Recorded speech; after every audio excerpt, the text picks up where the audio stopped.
Hello guys, welcome back to my channel. Today we'll review Psychology of Money by Morgan Housel. Introduction.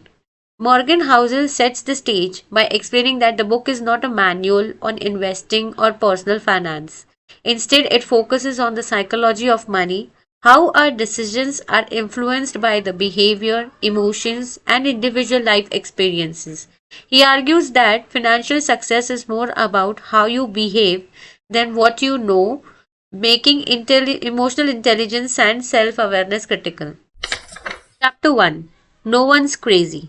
Housel discusses how everyone grew up in the different environments with varying levels of exposure to economic events such as recessions or booms. These experiences deeply affect how individuals perceive money. For instance, someone raised during the period of hyperinflation may hoard savings, while someone who grew up in the bull market may be more risk tolerant. The takeaway is to approach others' financial decisions with empathy, understanding that their behavior is shaped by circumstances you may not fully understand. Chapter 2. Luck and Risk. Housel introduces Bill Gates and his fortunate entry into computer programming in a high school with rare resources, contrasting it with countless other bright minds who lacked such opportunities. The key lesson is to avoid attributing success solely to skill or failure solely to incompetence. Recognizing the roles of luck and risk allows for more humility and perspective in financial planning and decision making. Chapter 3. Never Enough. This chapter discusses the perils of greed through cautionary tales like Bernie Madoff, whose endless pursuit of wealth led to his downfall. Housel stresses the importance of defining the personal limits. Wealth without boundaries often leads to stress and unhappiness. Enough is not just about financial limits but also about emotional fulfillment. Chapter 4. Housel demonstrates the incredible power of compounding through Warren Buffett's career, noting that the vast majority of his wealth was accumulated after his 50s. Small, consistent actions, such as regular investments, yields significant results over time.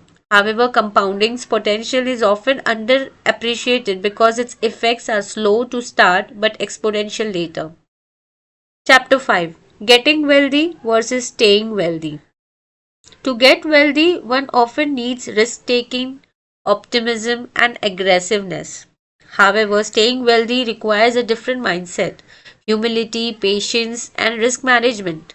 Hauser uses examples like the Great Depression to illustrate how even the wealthy can lose everything if they fail to adapt their strategy.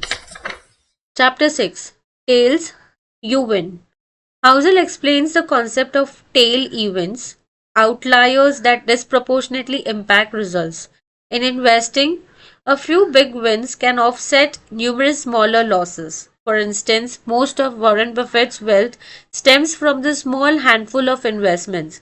The lesson is to embrace the inevitability of failures while staying open to the occasional life changing opportunity. Chapter 7. Freedom. This chapter emphasizes that the ultimate purpose of money should be to buy freedom, control over one's schedule, decisions, and life. Housel argues that while material possessions can bring temporary satisfaction, the ability to live life on your own terms is the greatest luxury. Chapter 8. Man in the Car Paradox. Housel critiques the societal obsession with materialism, noting that flashy cars, homes, or designer clothes rarely elicit the respect people expect. Instead, admiration is directed toward the lifestyle these possessions represent. True wealth is quiet and does not seek validation. Chapter 9. Wealth is what you don't see. Contrary to the belief that wealth is about visible luxury, Housel argues that true wealth lies in financial assets that are saved and invested, not flaunted. This chapter urges readers to prioritize financial securities over appearances as unseen wealth provides stability and options. Chapter 10. Save Money. Housel highlights the importance of savings as a buffer against life's uncertainties. Savings allow individuals to seize opportunities, withstand economic downturns, and reduce financial stress. The ability to save is less about income and more about behavior and mindset. Chapter 11, Reasonable greater than rational. This chapter explores the intersection of logic and emotions in money management. While the most mathematically optimal decisions might appear obvious, they may not align with an individual's comfort or preferences. For example, paying off a mortgage early may not be the best financial move, but it can provide peace of mind. Chapter 12, Surprise. Housel discusses the inevitability of surprises in the financial markets and life. Chapter 13, Room for Error. A financial buffer, whether in the form of extra savings or conservative investment strategies, provides securities against unforeseen challenges. Housel uses examples like over-leveraged investors who fail to account for downturns to stress the importance of this concept. Chapter 14, You Will Change. Housel argues that it's impossible to predict future preferences and circumstances with accuracy. He encourages flexibility in financial planning, recognizing that what seems important today may not be relevant tomorrow. Chapter 15, Nothing's Free.